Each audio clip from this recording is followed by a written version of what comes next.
Thank you, Mr. Speaker. Merci, Monsieur le Président.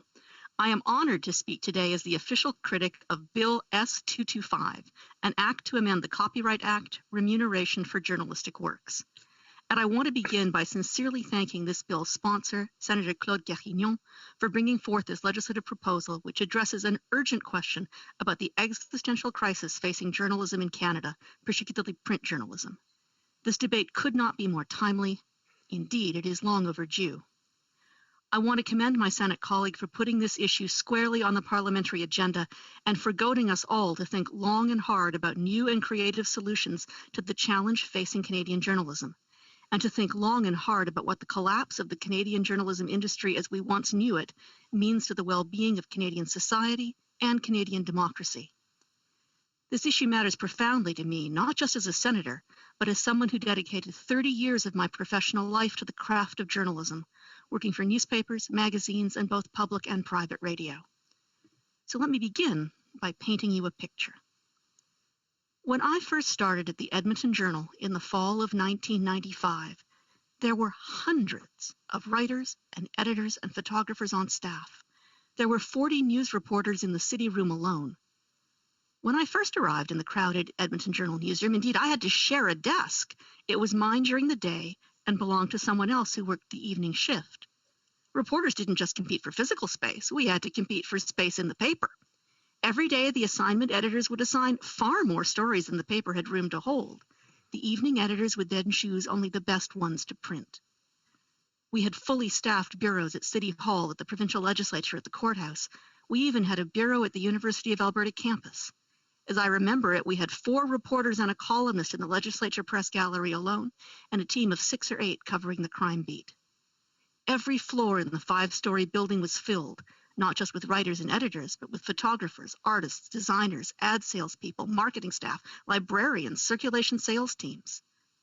But perhaps the most important people of all, and the people I took most for granted, were the lovely ladies who worked on the main floor taking the classified ads. Do you remember classified ads? Little tiny advertisements that cost very little, but were the glue that held a community together. That's where people went if they wanted to sell an old piano or a new kitten. It's how they advertised for a nanny or a snow shoveler or someone to work at their corner store. It was where you announced births and engagements and deaths, or sought companionship of various kinds. The ads were cheap, the typeface was tiny, and most of us who worked in the newsroom had no idea how important those pages and pages of little classifieds were. But the classifieds, along with the other local advertisements for local businesses, were the newspaper's bread and butter. Oh, sure, we sold subscriptions. We sold newspapers in boxes and at newsstands. But daily newspapers in Canada made the vast, vast majority of their vast income from advertising, not from selling their stories to readers. And then one day the game changed. Buckle up now. I'm about to bury you in numbers, courtesy of the Canadian News Media Association. In 2005, Canada's daily newspapers took in a total of $807 million in classified advertising revenue alone. Just the classifieds, almost $900 million. By 2010, just 5 years later, the total classified advertising revenues for Canadian dailies had plummeted to just $642 million, a decline of almost 50% in 5 years.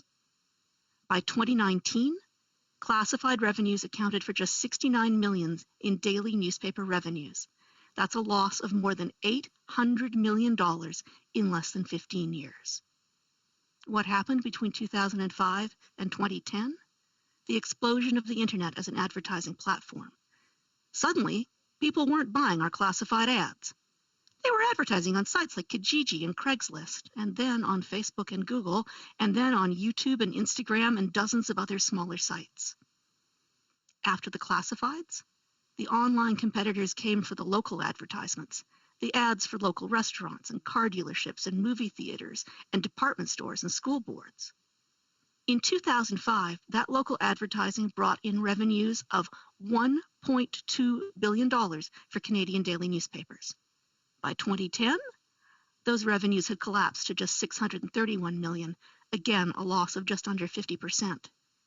And by 2019, local advertising in daily newspapers brought in just $247 million, about $1 billion less than in 2005. The magazine industry faced its own parallel crisis. In 2005, magazine advertising revenues in Canada stood at $665 million. In 2019, magazines made just $116 million in ad revenues, a decline of 82%. People in our industry used to joke that we had a license to print money, and that was scarcely an exaggeration.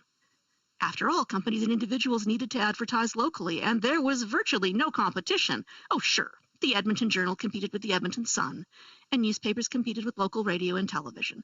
But we kept all that nice revenue in the local media family.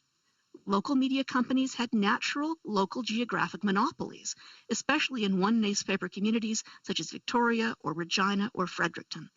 And frankly, no one imagined it would ever be any other way. Until the bottom fell out. Digital platforms didn't just offer cheaper, easier, more user-friendly ways to buy ads. They offered laser-focused micro-targeting. Google knew every time you searched for a product or used Gmail to talk to a friend about buying a new car or getting pregnant. And they could promise advertisers that they would send their ads to exactly the right people. Facebook ditto. The company's data mining brain read all your posts and sent you ads based on your conversations and preferences. A newspaper had no way to tell advertisers if their print ads had been read or understood. Google and Facebook could effortlessly track clicks and engagement and tell advertisers whether their ads had landed. And even once newspapers tried, belatedly, sometimes clumsily, to get into the game with digital online ads of their own, they simply couldn't offer the detailed demographic data and analysis that Google and Facebook and their successors could. That's why my Instagram feed is clogged with ads for dog toys, shapewear, and brassieres. And perhaps why YouTube suddenly and instantly started showing me ads for bed sheets after I complained in a cell phone call about how much I hated changing the duvet cover. Our Alexas, our Siris, our Google Homes, and smartphones and browsers deliver up reams of real-time data that allow online advertisers to get their ads in front of just the right eyeballs. No newspaper or news site can possibly match that degree of sociological or demographic specificity. The upshot? In 2006, Canada's newspapers, both the urban dailies and the community weeklies, brought in total advertising revenues of about $3.9 billion. In 2019, Canadian newspapers had advertising revenues of just $1.4 billion. That's a loss of $2.5 billion. Meantime, newspaper companies have been desperately trying to replace that lost revenue by doing everything from selling off their buildings to printing sponsored advertorial content which dresses up an ad to look misleadingly like a news story. Or even, in the case of the Toronto Star, trying to launch their own online casino. I hope you'll forgive me. I've been rattling off a lot of numbers, a lot of figures to sum up the fact that the revenue model on which the Canadian newspaper industry was based has collapsed. Those billions upon billions of dollars have been lost to digital platforms, and they are never coming back.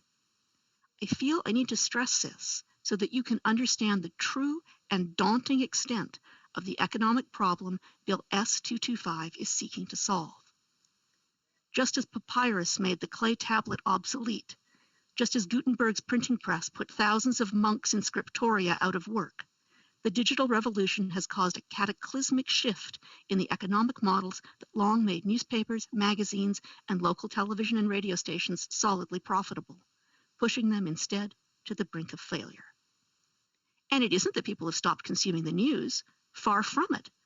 A recent Canadian news media survey found that 86% of Canadians are regular readers of newspaper stories, whether they read them in print or whether they read them on platforms such as Twitter and Reddit and Facebook, or via news aggregating services such as Google and Apple. But here's the catch. People don't have to read their local paper or watch their local TV news anymore. You can fire up your phone and instantly access the Washington Post or the New York Times or the BBC or the Guardian or Le Monde. Yes, local papers could suddenly share their stories with all of Canada and all the world, but they also suddenly had to compete with the very best international journalism for the eyes and attention of their readers. Here's the thing, the fact I absolutely need for you to understand. These platforms, Facebook and Twitter and Reddit and YouTube and Apple and Microsoft and Bing and Google and Yahoo, they didn't steal our stories. We gave them to them. We begged them to take our copy. We built buttons and links on our websites to make it easy to share our content online. We built our own newspaper-branded Facebook pages and started our own YouTube channels. Those of us in newsrooms attended endless seminars on how to create search engine optimized headlines and leads and tweets so that our stories would go viral, so that the websites would be more likely to pick them up and share them. We tracked every click, praying that Google News or Apple News would make us trend. We, and I notice I'm still saying we, believed that being shared on social media would be our salvation, that social media clicks would drive more eyeballs to our own websites and allow us to sell more ads and more subscriptions.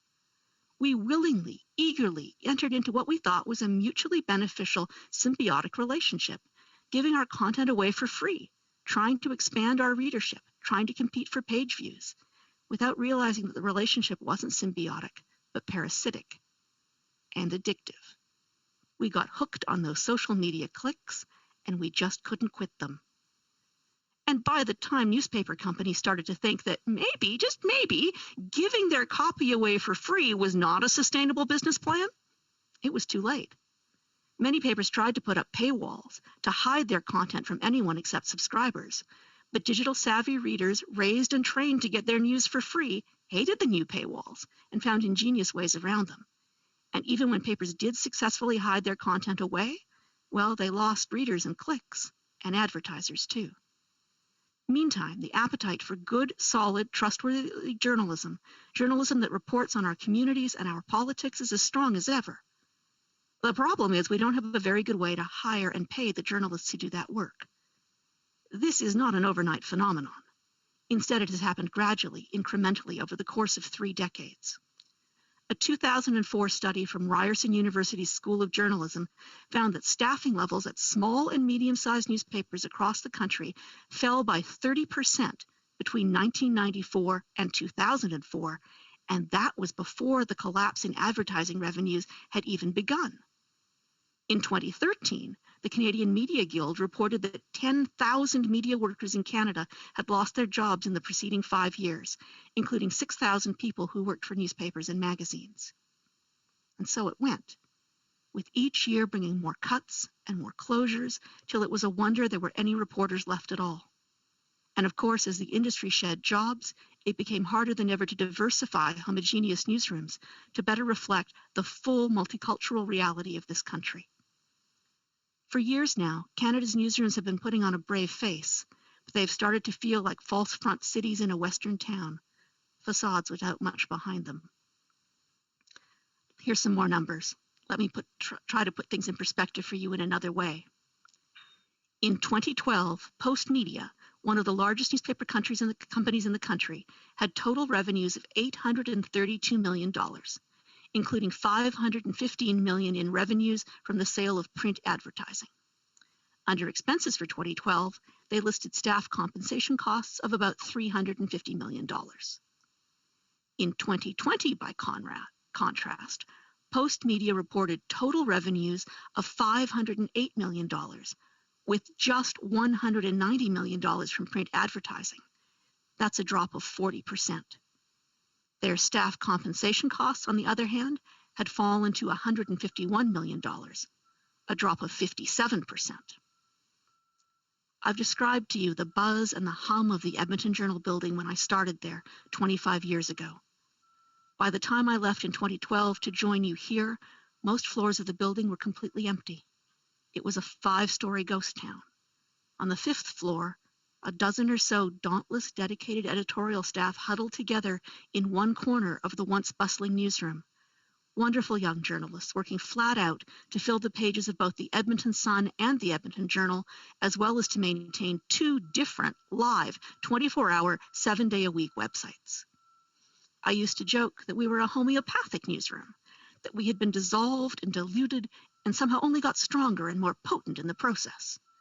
In truth, the sorts of young people who somehow manage to hunt down and win jobs in journalism these days are so talented, so driven, so passionate, that they are still managing to turn out extraordinary and important work that their communities need, in spite of all obstacles and in spite of all terrors.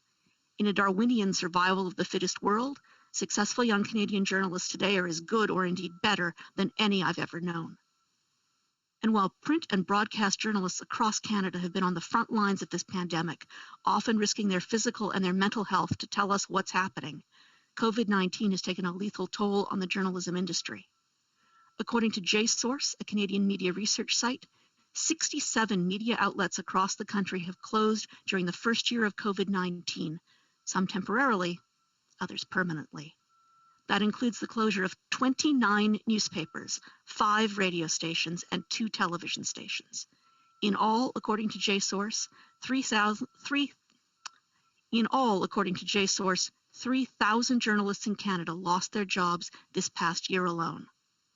Now, lots of people in lots of industries have lost jobs this past year, and I'm not asking you to feel especially sorry for laid-off journalists. I do want you to consider the cost to our community, our democracy, and our social contract when we lose newspapers and magazines and radio stations as trusted sources of reliable news, and what it means when we lose diverse voices to tell our stories. I want you to consider the consequences in particular for small and medium-sized cities. It will always be possible to get the hottest political news and gossip from Washington or New York or Toronto or Ottawa. But who's going to tell the people in smaller cities what's going on at their local school boards or city councils? Who's going to report on the zoning decisions and the school closure debates, on the highway contracts and the child welfare case rates? Not Google, not Instagram. That's why I am so pleased and so grateful that Senator Carignan has started this essential discussion and compelled us all to pay attention. It is also, alas, why I am so truly sorry to say that S-225 is not the answer to these profound structural, cultural, and economic problems. Malheureusement, ce ne va pas marcher. S-225 is a beautiful, elegant tool, like a surgeon's scalpel. Unfortunately, given the mountain of challenges facing Canadian media, we might need something more like a jackhammer to tackle the problem. The bill starts from the core assumption that the reason print media outlets have lost their revenues is because social media sites are stealing, copying their stories, and then monetizing them to sell ads. But this is a fundamental misunderstanding of how digital advertising markets work. Sure, Facebook absorbs Canadian news stories as content, but that's not how or why it makes its hundreds of millions of dollars in Canadian advertising. Facebook's algorithm likes content that generates engagements. And the story about the Sault Ste. Marie City Council or the Kamloops School Board or about a Senate debate on supplementary estimates isn't sexy or juicy enough to do the job. Links to Canadian news stories do get shared on Facebook, of course, and sometimes a big breaking story or a story of a juicy scandal might get a lot of clicks. But according to Facebook at least, news stories, very broadly defined, make up only about 5% of the content on its platform.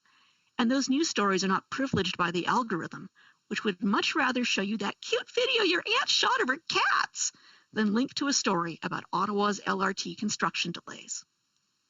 The Neiman Lab, an American journalism think tank, did its own survey in 2017 of what content Facebook users see when they look at their so-called news feeds, and found that 50% of users saw no news at all in their first 10 posts, even with news defined in the most liberal way to include things such as celebrity gossip and sports scores. Since then, Facebook has actually taken steps to tweak its algorithm so people see less and not more political news and commentary. For their part, Google News and Apple News don't post ads on their news sites at all, and certainly not ads for local shops and businesses. These sites, along with TikTok and Instagram and Kijiji and LinkedIn and Pinterest and so many others, simply don't make their money by stealing and monetizing news stories. They do it by stealing advertisers, or to put it more fairly perhaps, by outcompeting legacy media outlets.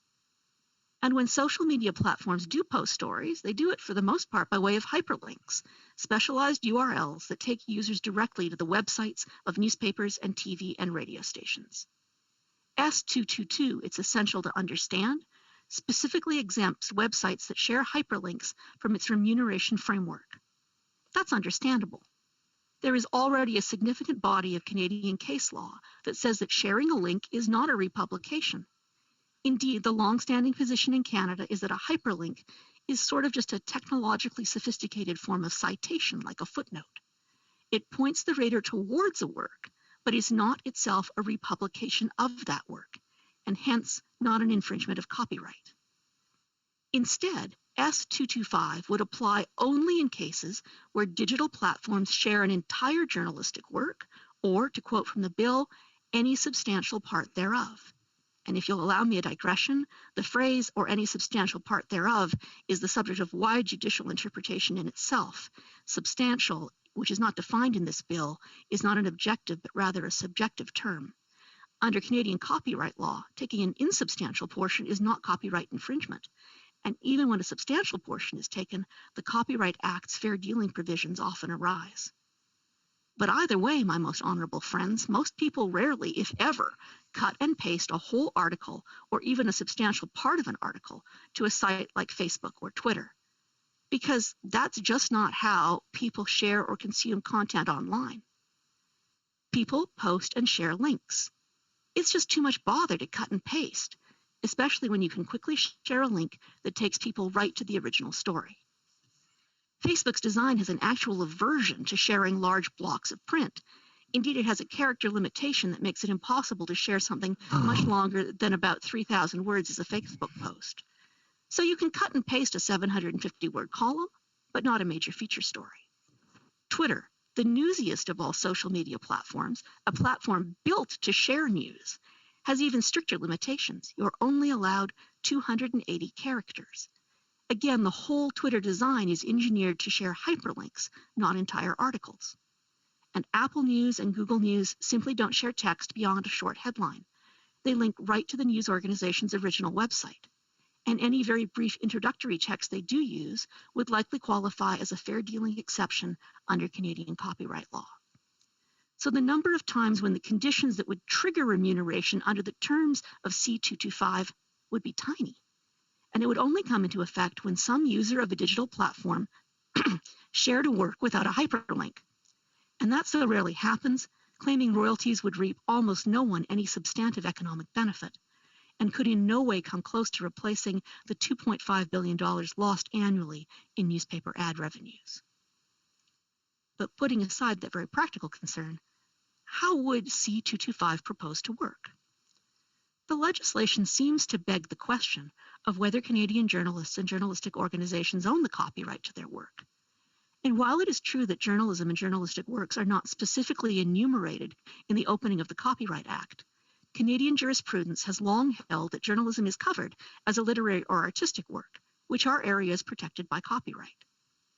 C-225 would seek to allow journalism organizations to seek remuneration by way of royalties whenever their work is republished by a digital platform.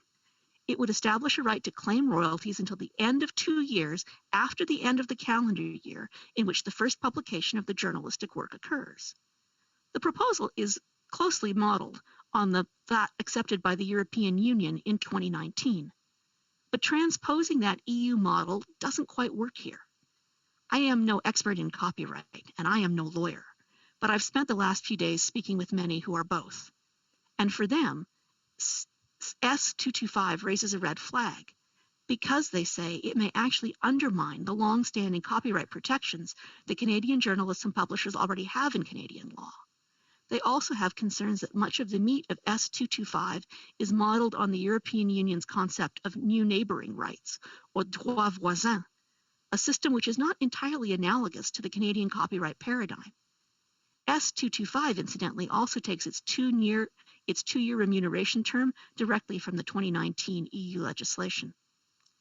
But in Canada, full copyright law, not just neighboring rights, has traditionally applied to journalism and journalism organizations, both print and broadcast. If you are a freelancer and retain the rights to your magazine story, for example, your copyright endures for 50 and soon 70 years after your death, so even your heirs can benefit. Copyright law in Canada provides that the first copyright owner of a work is its creator, but there's an employment carve-out. If you are employed expressly to produce copyright-protected works, such as news stories, then your employer owns the copyright. Thus, if you are a staff writer and employee of a newspaper, as I was for so long, then it's most likely the copyright belongs to the paper and endures for 50 and soon 70 years after publication. If anyone infringes on your copyright by copying or plagiarizing or distorting your work, the copyright holder can take civil action. Several of the copyright experts I spoke with were worried that S-225 might unintentionally give Canadian journalism a lesser copyright protection than it currently enjoys. Why, after all, would you risk trading a copyright that endures for 50 or 70 years for remuneration or royalty rights that last only 2 years after the year of publication? Especially when good investigative journalism or intriguing feature stories or funny columns are often shared on social media for years and years after publication. Several of those experts I consulted raised additional concerns about Section 26.34 of the bill, which deals with freelancers. Freelancers, of course, are writers who are not employees. Right now, that section reads, quote, "For the purposes of subsection 1, if a journalist owns the copyright in a work and has granted a license to a Canadian journalism organization to reproduce or publish that work, the Canadian journalism organization is deemed to own the copyright." But that's not how journalism copyright law for freelancers works in Canada. It is possible as a freelancer to assign all your rights in perpetuity to the magazine or newspaper or broadcaster who commissions your article or documentary. But many other freelance contracts give a magazine, say, first serial rights and allow the freelancer to retain the enduring copyright. For example, a couple of years ago, I wrote a long feature story for 18 Bridges magazine. A year later, the Alberta Department of Education contacted me to ask if they could use my essay as part of a reading comprehension test on an English 30 diploma exam. Because I still held the copyright to my story, I was able to negotiate for payment for that reuse. But as it's worded now, S-225 would appear to strip freelancers of some of their existing rights for the benefit of publishers. That can't be the logical or appropriate way to support the writers who actually create the works, and the freelancers who are the most economically vulnerable precisely because they are not employees. To go on, Bill S-225 suggests that Canadian journalism organizations should collect royalties for reuse by forming a copyright collective, a parallel, say, to the Playwrights Guild of Canada, or Access Canada, which represents authors, or SOCAN, which represents 150,000 Canadian songwriters, music producers, music publishers, visual artists, and crafters. And I think the comparison with SOCAN is perhaps instructive. SOCAN licenses the sale of music to video games producers and nightclubs and fitness studios and theater companies. And it tracks every single song played on a Canadian radio station or on digital streaming services such as Spotify, YouTube, Deezer, and Apple Music. And SOCAN does its work zealously. It has purchased sophisticated software to track which streaming services are streaming which Canadian songs. It counts not the fall of every sparrow, but the play of every song, something that's difficult to be sure, but far easier than tracking every time someone's cousin or uncle copies and pastes a news article into a Facebook post. Fiscal year 2019 was a record-breaking year for SOCAN. The Copyright Collective collected $405 million in royalties that year, the most in its history. Now, $405 million is a lot of money, and that makes sense given how often Canadians listen to music. But SOCAN members who received royalties earned an average of only $67 from domestic digital royalties, up from $54 in 2018. Of course, that's the average. The big stars, whose songs were streamed the most, got paid much more, since SOCAN distributes its money based on individual plays. But an average of $67 is pretty much a pittance, and it should serve as a lesson in how a copyright collective for journalists might work in practice were it ever brought into effect. What apps like Google News and Apple News share most often are the stories from the big Canadian journalistic websites, the Globe and Mail, the Toronto Star, the Toronto Sun, the CBC, CTV, Global. You have to look long and hard to find a story from the Saskatoon Star-Phoenix or the St. John's Telegram or l'Avantage de Rimouski or the Penticton Western News. Months ago, France and Google, after years of legal battles, came up with a formula that will see Google compensate French publishers for sharing their news content. In January of 2021, Google announced it had signed a deal with l'Alliance de la Presse d'Information Générale, which represents the interests of about 300 political and general information press titles in France. Under the terms of the deal, royalties would be paid only to news organizations with what is called IPG certification from Service de Presse en ligne d'information politique et générale, a status a French news site can gain if it meets certain criteria and quality standards, such as having at least one professional journalist on staff and having a main purpose of creating a permanent and continuous content that provides political and general information of interest to a wide and varied audience. But France has a very different cultural tradition than Canada when it comes to media. In Canada, journalists generally and vehemently oppose any kind of professional regulation or quality control for profound historical reasons. If I ask you, who is a doctor? Who is an engineer? Who is a teacher? Well, you can tell me. You can't call yourself a lawyer or a plumber until you take a prescribed set of courses, pass a prescribed set of tests, and serve an apprenticeship. You can't call yourself a pharmacist or a nurse until you are licensed by a professional college. But journalism is different. You don't have to go to journalism school to be a journalist. You don't need a degree or a diploma of any kind. There are no qualifications, no exams, no gatekeepers. It's a fundamental part of our free press culture. And no one can stand in the way of anyone who calls themselves a reporter. So in Canada, it's not easy to define who a journalist or a professional journalist is. And it's not easy to define what a work of journalism is or a journalism organization. The internet, while it has devoured conventional media's advertising base, has also given a voice and a platform to dozens, no hundreds, make that thousands of websites and podcasts and blogs and digital newsletters that define themselves as journalistic organizations. Gone are the days when we had a set number of established papers that made up our journalistic ecosystem. So it's hard to see how we could parallel the deal Google has made with l'Alliance de la Presse d'Information Générale. We just don't have a media environment or culture with 300 official and recognized authoritative news outlets. And any effort to set up a combine or compact of professional and accredited legacy media outlets to receive support in such a way as they're trying in France would be unlikely to work here, not least because it might be perceived as unfair to new media startups. And here is where we come to the most fundamental and most uncomfortable question of all, the one I hate to ask, but the one I feel I must. How far should we go to try to protect or bail out legacy media companies? At what point is it actually unfair and anti-competitive to prop up big companies like Post Media and Torstar and Bell Globe Media and Chorus, and to make it harder for new startups and innovative news platforms to get a foothold? Is there a point at which we have to acknowledge that the era of the big newspaper companies is simply over? When we acknowledge that even if we do demand annual compensations from Google and Apple and Facebook and the like, we are still only keeping failing companies on life support, companies who simply cannot compete in the digital era? I don't have an easy answer. I spent 30 years as a journalist, 23 of them working for a daily newspaper. My freelance magazine work appeared in all kinds of Canadian publications: Saturday Night and Western Living, Brick and Today's Parent, Reader's Digest and Legacy, and 18 Bridges. I still write a regular column for Alberta Views, though I do it for free, a column which has just, in fact, been nominated for a National Magazine Award. Canadian journalism is part of my heart and soul. I believe passionately that we need Canadian journalists to tell Canadian stories, and that we need Canadian foreign correspondents bringing the stories of the world to us from a Canadian perspective.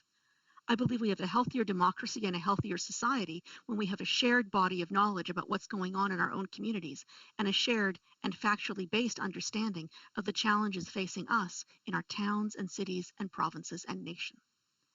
And I worry about what it means for our political sovereignty and our freedom of speech that we have turned giant American commercial platforms like Twitter and Facebook and Google and Apple into the curators of our news. Their algorithms decide what we see and what we don't, reshaping our vision of our own country through American corporate eyes. Canadian journalism matters. Canadian journalists matter. I'm just not sure that creating substantive subsidies for big media corporations is the best way to revitalize and reinvent Canadian reporting and writing. Maybe we shouldn't be looking for ways to prop up a dying business model, but for ways we can stimulate and support bold new experiments and innovations in journalism delivery, new startups designed for our digital universe. But oh, my honorable friends and colleagues, we would miss newspapers. Newspapers really worked. For decades, for generations, they were fora where the whole community came together. They were an agora, a marketplace of ideas where citizens met to debate public policy and share information. They gave us a shared community literacy about the places we lived. And now that so many local papers have been cannibalized, stripped down for parts, I'm not sure we can ever recreate that model again, even if we somehow convince social media platforms to share some of their enormous wealth and to dilute some of their enormous competitive advantage. But oh, how grateful I am to my honorable friend Senator Carignan for bringing this debate to the floor of the Senate and for thereby calling attention to the growing gap in Canada's culture and the resulting threat to the well-being of Canadian society and Canadian democracy. How doubly grateful I am to have been allowed to be the critic of this bill and to have had this platform, this bully pulpit, and all this time to deliver my own message. Now, I must tell you, a reporter's ability to write to deadline has paid off for me today, because I have what you might call breaking news. While we are on dinner break, Senator Duchesne, who is like me, an ancien journaliste, sent me a hot off the digital press's story from the Canadian Press Wire Service. She says it's from this morning and we just missed it, but we're going to pretend it was hot off the digital presses because that's what I wrote, announcing a deal between Facebook and an interesting cross-section of Canadian media sites. This morning, Facebook announced a plan to pay 14 publishers, including the National Observer, Le Soleil, Le Devoir, the Taillis, and the FP newspapers, which publish the Winnipeg Free Press, an undisclosed sum to link to their articles on COVID-19 and climate change, as well as certain other unspecified topics. Facebook has also made deals under this new innovation test program with a group of alternate news sites, exactly the kind of upstart regional and local websites I was talking about, among them The Sprawl, The Coast, The Narwhal, Village Media, The Saltwire Network, Discourse Media, Nar City, Blog.to, and The Daily Hive. Facebook won't say how much the news sites will receive, only that this plan would not include payment for news links already posted on Facebook by publishers. So perhaps I need to walk back some of my criticisms. But I think the real value of a bill such as S-225 may simply be that it helps to bring digital giants to the table, because it shows that we are serious about tackling this problem. Maybe S-225 isn't the answer to this problem, but it's a goad and a provocation. And maybe we need to be goaded and provoked. So despite some of the questions and concerns I've raised today, I am desperately glad we have this bill before us. And I urge us to send it to committee as soon as practically possible so we can discuss and debate it in depth there with expert witnesses to help us hash things out. Thank you to you, my honorable Senate colleagues, for listening to me at some length today. And thank you to all my friends in the trenches of Canadian journalism. Thank you to every reporter, every columnist, every photographer, every news anchor, every editor, every producer working against impossible odds to bring Canadians the stories they need to hear. And thank you most of all to my Edmonton Journal family. It was an honor and a privilege to be able to tell Edmonton stories for so long. I hope I can be the voice you need to tell journalism's story here and now. Thank you, merci, and hi hi.